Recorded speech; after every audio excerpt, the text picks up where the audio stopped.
ഈ കാണുന്നത് SKVLPS പാട്ടം റോഡാണ്. ചില സ്വകാര്യ വ്യക്തികളുടെ വിവേകരഹിതമായ പ്രവർത്തനങ്ങൾ മൂലം റോഡും തോടായി മാറിയിരിക്കുകയാണ് ഇവിടെ ഉണ്ടായിരുന്ന ഓട കയ്യേറിയത് മൂലം സ്ഥിരം വെള്ളക്കെട്ടായി എന്ന് പരിസരവാസികൾ പറയുന്നു. പഞ്ചായത്തിനും പഞ്ചായത്ത് പ്രസിഡന്റിനും അടക്കം പരിസരവാസികൾ പരാതി നൽകിയിട്ടുണ്ടെന്നും പറയപ്പെടുന്നു.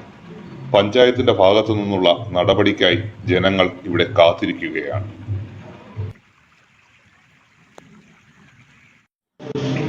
ഇനി സാക്ഷി പറയുന്നത് അതിന് സമീപത്ത് തന്നെയുള്ള പള്ളിമുക്ക് ആറ്റൂർ കോണം റോഡ്.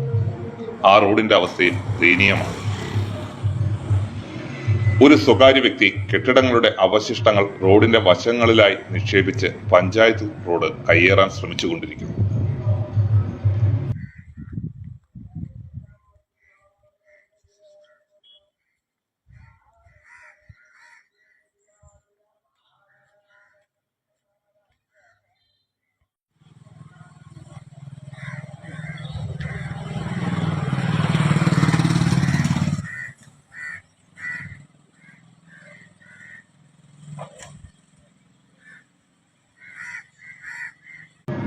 മറ്റൊരാൾ ഇതേ റോഡിന്റെ വശത്ത് കാണുന്ന പഞ്ചായത്ത് കിണർ കയ്യേറി നശിപ്പിച്ചുകൊണ്ടേയിരിക്കുന്നു.